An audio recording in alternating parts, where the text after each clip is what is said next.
मुंबई में है, शरद पवार जी के घर पे। AHCC, anti Hindu coordination committee, किस प्रकार से हिंदू धर्म को समाप्त किया जाए उसको लेकर 26 दल आज बैठने वाले हैं। सुबह से ये न्यूज़ टीवी पे चल रहा है, मगर कुछ चैनल ये भी दिखा रहे हैं कि इस मीटिंग में सीट शेयरिंग के बारे में चर्चा होगी। ये तमाम पॉलिटिकल पार्टी बैठ के चर्चा करेंगे कि किस प्रकार से कौन किस सीट से लड़ेगा, प्रचार क्या होगा, चुनाव के मुद्दे क्या होंगे। मगर सुबह से यह भी देख रहे हैं कि आपस में खींचातानी, कोऑर्डिनेशन हो उससे पहले नॉन कोऑर्डिनेशन, नॉन कोऑपरेशन शुरू हो गया है। हरियाणा में सीट कैसे बटेगी, जेडीयू में क्या होने वाला है। अधीर रंजन चौधरी जी ममता बनर्जी के खिलाफ प्रेस कॉन्फ्रेंस कर रहे हैं, डिसकोऑर्डिनेशन आरंभ हो गया है। तो दरअसल ये कोई सीट शेयरिंग, प्रचार प्रसार, मुद्दों और मैनिफेस्टो की बैठक नहीं है। जो 2-3 दिन पहले उनके एक महत्वपूर्ण सदस्य ने कहा था कि हम 26 पॉलिटिकल पार्टीज हैं और हमारा एक ही मत है कि हिंदू धर्म को किस प्रकार मिटाना है, हिंदू धर्म को किस प्रकार समाप्त करना है। आज एंटी हिंदू कोऑर्डिनेशन कमेटी की उसी विषय पर बैठक होने वाली है। बंधुगण, मुझे बड़ा आश्चर्य लगता है, मुझे दुख लगता है। Dengue, malaria, corona, leprosy, AIDS, ये हिंदू धर्म को इस प्रकार की बीमारियों से आप कंपेयर करते हैं। हम तो जो बीमार है उसे किस प्रकार से ठीक किया जाए, हर बीमार के प्रति संवेदनशीलता, यह हिंदुस्तान का धर्म है। और एक तरफ आप देखिए, हिंदू धर्म डेंगू है, हिंदू धर्म एड्स है, पूरे विश्व के लिए मेनेस है, इट्स अ वर्ल्ड मेनेस। अभी एक बहुत बड़े नेता जो ये एंटी हिंदू कोऑर्डिनेशन कमेटी के सदस्य हैं, उन्होंने कल ही कहा है कि हिंदू धर्म एक वर्ल्ड मेनेस है, it's a world menace, it should be thrown out of the world forum. इस प्रकार के शब्दों का प्रयोग मैं यहां पूछता हूं। मैं मेरे यहां पर कई भाई बहन रिपोर्टर्स बैठे हुए हैं, कैमरामैन बैठे हुए हैं। कोई शिव को मानता है, कोई शक्ति की उपासक है, कोई भगवान विष्णु का उपासक है। क्या शक्ति का उपासना करना डेंगू के समान है? क्या शिव की पूजा करना श्रावण के महीने में मलेरिया है? क्या मंगलवार का व्रत रखना और जय बजरंग बली करना यह एड्स है? क्या भगवान की पूजा करना यह कोरोना है? धिक्कार है। ये लोग जो इस माटी के नहीं हो पाए, जिस मिट्टी में कंकड़ संकर जहां बसता है, जो लोग इस मिट्टी के नहीं हो पाए, जो लोग इस धरती के नहीं हो पाए, वो इस देश के गरीब के क्या हो पाएंगे। बंधुगण, ये मेरा नहीं कहना है। The way I am speaking today, the force that I am using today, and the wrath that probably you are seeing in me today, the anger that you are seeing in me today, ये केवल इसलिए है क्योंकि उनके एक सदस्य ने कहा है कि भले ही हमारी पॉलिटिकल पार्टीज के बीच में, ये 26 पॉलिटिकल पार्टीज के बीच में कितने भी डिफरेंसेस क्यों ना हो, मगर सनातन को मिटाना, हिंदू धर्म को मिटाना, ये हमारा परम लक्ष्य है, एक लक्ष्य है जिस पर हम सब एक मत हैं। आप बताइए, अगर किसी और धर्म के लिए, किसी और पंथ के लिए ऐसे शब्द का प्रयोग किया गया होता तो आज पूरे विश्व में हाहाकार मच गया होता। ये लोग यूनाइटेड नेशन पहुंच जाते कंप्लेंट लेकर कि देखिए हिंदुस्तान कितना इंटॉलरेंट है, हिंदुस्तान में किसी के लिए सम्मान नहीं, और आज हमें डेंगू मलेरिया बताया जा रहा है। बंधुगण, this is not a disaster in statement, this is a design. यह ऐसा नहीं हुआ है कि फुट एंड माउथ डिजीज हो गया है, कि गलती से किसी के मुंह से निकल गया है और वो उसे डिफेंड नहीं कर पा रहे हैं। यह एक डिजाइन है, यह एक डिजाइन है जिस डिजाइन के अंतर्गत आज नहीं, अनेकों वर्ष पहले राम मंदिर के खिलाफ प्रायोजित रूप से बताया गया था कि भगवान राम का अस्तित्व नहीं है, भगवान राम काल्पनिक हैं। आप ऐसा मत सोचिए कि ये यूं ही हो गया था। यूं ही सुप्रीम कोर्ट ऑफ इंडिया में, in the highest court of this country, when one of the most important political parties of this country denied the existence of the faith of India. Hindustan की आस्था के ऊपर आक्रमण करते हुए सोनिया जी के कहने पर जब कांग्रेस पार्टी ने कहा भगवान राम तो है ही नहीं, उसी दिन हम समझ गए थे कि this is not a disaster of statement, this is not a foot in mouth disease, this is a design. आप सोचिए, जिस दिन भगवा आतंकवाद कहा गया, हिंदुओं को आतंकवादी कहा गया, जिस दिन राहुल गांधी ने कहा हमें सिम्मी से खतरा नहीं है, हमें हिंदुओं से खतरा है, that was not a disaster in statement, it was a design. सोच समझकर नाप तौल कर बोला गया था. जब राहुल गांधी विदेशों में जाकर मुस्लिम ब्रदरहुड के साथ कंपेयर करते हैं, आईएसआईएस के साथ हिंदुओं का कंपेयर करते हैं, तो याद रखिए यह कोई कंट्रोवर्सी नहीं है, यह कोई कंट्रोवर्शियल स्टेटमेंट नहीं है, यह डिजाइन है, यह सोच समझकर दिया गया बयान है. और तो और ये 26 पार्टियां इसमें एक ही हैं. और आज एएचसीसी एंटी हिंदू कोऑर्डिनेशन कमेटी में सभी एक स्वर में हिंदुओं के खिलाफ बोलने वाले हैं. उद्धव ठाकरे जी के स्टेटमेंट से भी it's clear from his statement, उससे भी बात स्पष्ट होता है. वो कहते हैं कि मंदिर जब बन जाएगा और जो हिंदू ट्रेन में बैठ के भगवान राम के दर्शन के लिए जाएंगे तो गोधरा जैसा कांड हो सकता है. मतलब हिंदुओं को जलाया जा सकता है, तड़पा के मारा जा सकता है. इससे घृणक वाक्य और क्या हो सकता है. हम भगवान राम का दर्शन करने जाएंगे, भव्य राम मंदिर बन रहा है, और आप कहेंगे कि गोधरा हो सकता है, और आम आदमी पार्टी उसका समर्थन कर रही कि उद्धव जी बहुत बड़े नेता हैं, कुछ कह रहे हैं तो सोच समझकर कह रहे हैं, गोधरा हो सकता है. अरविंद केजरीवाल जी, क्यों? आप तो बड़ा ढोंग रचाते हैं कि मैं तीर्थ यात्रा पे लोगों को भेज रहा हूं. आप तो राम मंदिर के विषय में क्रेडिट स्टीलिंग का प्रयास भी कर रहे थे, क्रेडिट लेने की कोशिश भी कर रहे थे. और आज आपके प्रवक्ता और आपके मंत्री कह रहे हैं कि उद्धव जी ठीक कह रहे हैं, अगर ट्रेन में बैठ के हिंदू जाएंगे देखने के लिए भगवान श्री राम को अयोध्या में तो गोधरा हो सकता है. उद्धव जी का समर्थन कर रहे हैं. समाजवादी पार्टी कह रही है रामचरितमानस को पढ़ना नहीं चाहिए. जिस प्रकार के घृणक शब्दों का प्रयोग श्री रामचरितमानस के लिए उपयोग कर रही है समाजवादी पार्टी, ना कहे तो भला, जिह्वा पे नहीं आ सकता है. और आज सुबह से समाजवादी पार्टी ने प्रेस कॉन्फ्रेंस करके राम मंदिर के खिलाफ स्टेटमेंट दिया है, हिंदुत्व के खिलाफ आज बयान जारी किया है कि राम मंदिर नहीं बनना चाहिए. आरजेडी तिलक लगाने वालों से देश को बर्बाद कर दिया है, यह स्टेटमेंट पढ़ रहा हूं.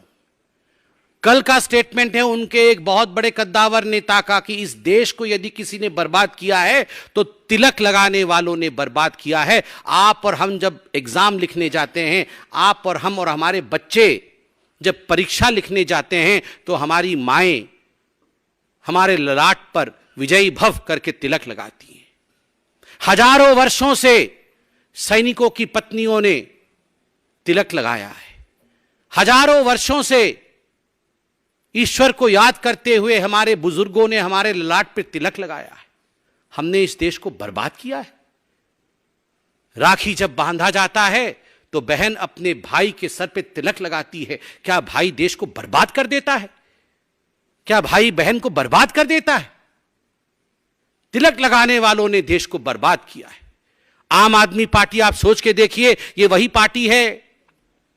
अरविंद केजरीवाल जी ने ट्वीट किया था, स्वस्तिक चिन्ह के पीछे एक व्यक्ति झाड़ू लेके पड़ा हुआ था, इस देश से स्वस्तिक चिन्ह को मिटाना है. यह अरविंद केजरीवाल जी का नारा था, देश से स्वस्तिक चिन्ह को मिटाना है. एक स्वस्तिक चिन्ह मिटाना चाहता है, एक राम मंदिर नहीं बनने देना चाहता है, एक चाहता है कि राम मंदिर बन जाए तो वहां गोधरा हो जाना है, एक चाहता है कि हिंदू धर्म का लोप हो जाना है. तो ये जो एंटी हिंदू कोऑर्डिनेशन कमेटी की आज बैठक हो रही है, वो किस लिए हो रही है? और आज मैं बहुत स्पष्ट शब्दों में कहना चाहता हूं, ये कब से हो रहा है.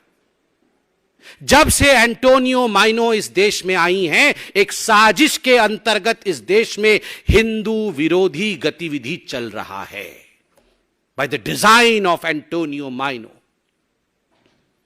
एक बहुत प्रसिद्ध लेखिका होती थी पहले, उन्होंने लिखा था एक पुस्तिका, एक नॉवेल लिखा है, Murder she wrote. Murder she wrote. Agatha Christie. Murder she wrote. और आज मैं यहां दावे के साथ कह सकता हूं, सोनिया गांधी जी ने भी, she has written a book, she has written a controversy, and this book, this controversy that she has written clandestinely, nefariously, is Murder of Hinduism, she wrote. Murder of Hinduism in the land of Sanatana. इस भूमि में हिंदुत्व को किस प्रकार समाप्त कर दिया जाए, तभी तो सोनिया जी के कहने पर राम के अस्तित्व पर सुप्रीम कोर्ट पे सवाल उठाया जाता है। तभी तो सोनिया जी के कहने पर विदेश की भूमि में उनके पुत्र राहुल गांधी जाकर कहते हैं कि आईएसआईएस और हिंदुत्व के बीच में किसी प्रकार का फर्क नहीं है। तभी तो उनके कहने पर राहुल गांधी कहते हैं कि सिम्मी से बड़ा खतरा हिंदुइज्म है। यह ऐसे ही हो रहा है क्या?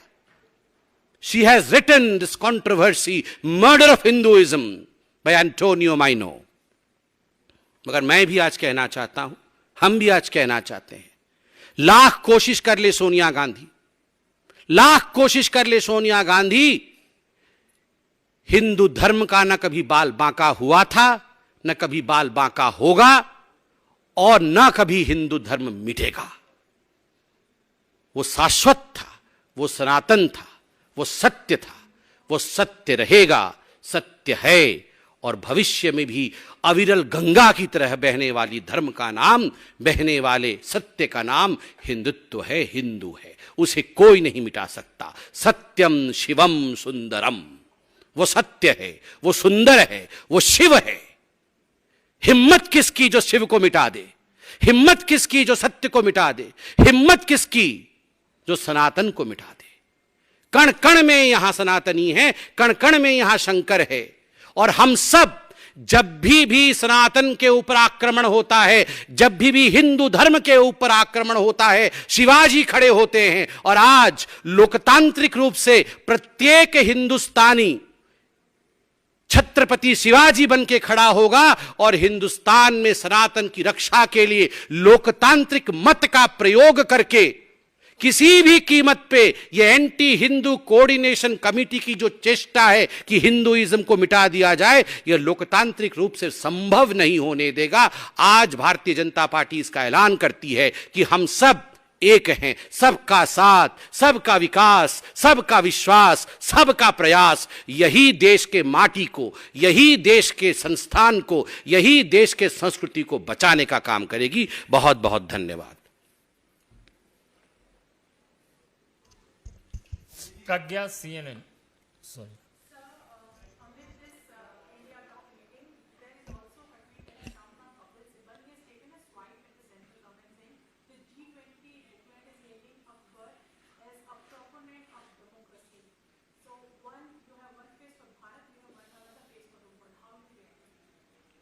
I didn't get the question. What is he hailing? G20 is hailing what?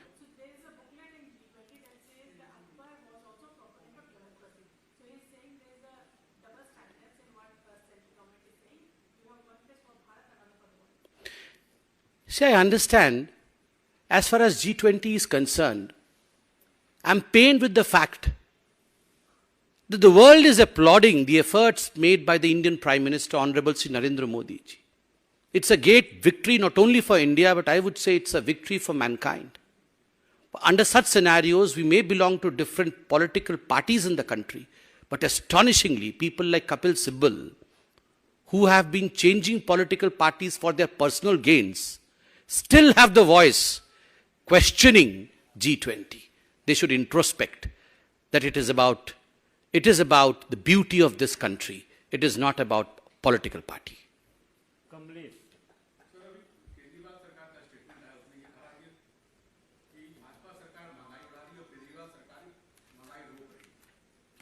नहीं, केजरीवाल सरकार पहले आज कोऑर्डिनेशन कमेटी में क्या होने वाला है, हिंदुत्व को लेकर क्या उनका स्टैंड है, क्या वो हिंदू धर्म को डेंगू, मलेरिया, लेप्रोसी, एड्स मानती है और हिंदू धर्म को समाप्त करना चाहती है, पहले इस विषय पे केजरीवाल जी जवाब दें। आज तो मीटिंग में जा रहे हैं ना, उनके लोग जा रहे हैं। आज जो एंटी हिंदू कोऑर्डिनेशन कमेटी का मीटिंग होने वाला है उसमें उनके स्टैंड को क्लियर करें, बाकी सारे प्रश्नों का उत्तर उसके बाद में दिया जाएगा, पहले उसका स्टैंड क्लियर करें। ठाकुर रविंद्र सिंह जी न्यूज।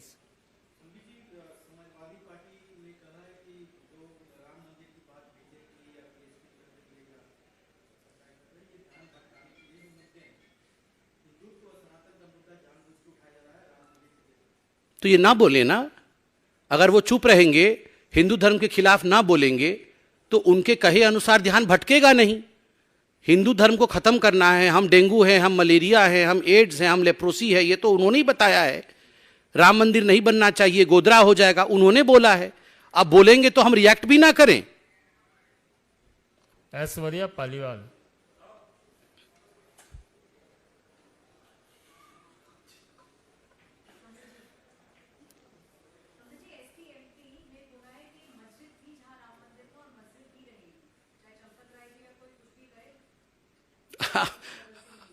बहुत दिनों तक उनकी निद्रा टूटी नहीं थी, मुझे लगता है अब वो जगह हैं बहुत दिन बाद। उन्हें आप लोग बताइए कि बीच में क्या हुआ है। संतोष पाठक। अंकित ABP.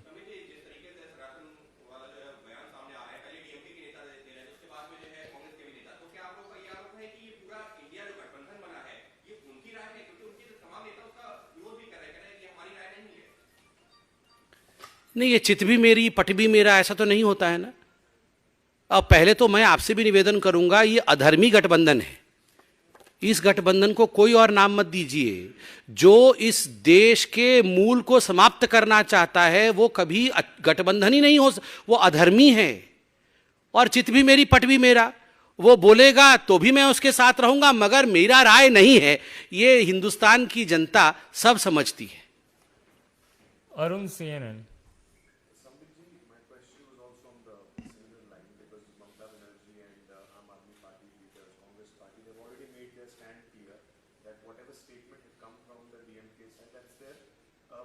Small party statement of their personal statement. We have a larger issues like we need to talk about the inflation, joblessness, and various other issues.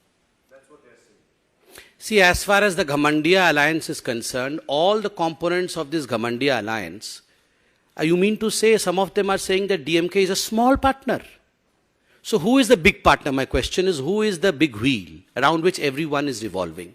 They were themselves saying that we are all equal partners. Now suddenly when they have a question to answer, when they are in a catch-22 situation, they do not know what to say because they are part of the design. Just getting out saying that they are small partners is not going to help. And moreover, as far as previous statements of Mamata Banerjee, who in fact did not allow Ram Navami's processions in Calcutta, who does not allow Durga Puja in Calcutta, who does not allow Jai Shri Ram in West Bengal. The atrocities against the Hindus in West Bengal is quite well known. So in fact, as I said, this is a design. Piyush India TV. सवाल मेरा ये है कि उद्धव ठाकरे के नुमाइंदे आ रहे हैं इस मीटिंग के अंदर। संजय राउत उन्होंने कुछ दिनों पहले कहा था कि वो बात करेंगे स्टालिन से इस चीज को लेके और उसको लेकर उनकी क्लैरिफिकेशन लेंगे। आप ये मानते हैं कि डीएमके के खिलाफ एक प्रस्ताव पारित होना चाहिए कि ये मांग भी कई जगह से होती है? अरे ये सारे भाई हैं, ये किसके खिलाफ कौन प्रस्ताव पारित करेगा? कोई हिंदू आतंकवादी बोल रहा है, कोई राम मंदिर के खिलाफ बोल रहा है, कोई रामचरितमानस के खिलाफ बोल रहा है। तो ऐसे अगर एक दूसरे के खिलाफ प्रस्ताव पारित होगा तो वो घमंडिया गठबंधन तो होगा ही नहीं। और दूसरी बात है, ये संजय राउत जी की बात तो उद्धव ठाकरे भी आजकल नहीं सुनते हैं। बहुत बहुत धन्यवाद।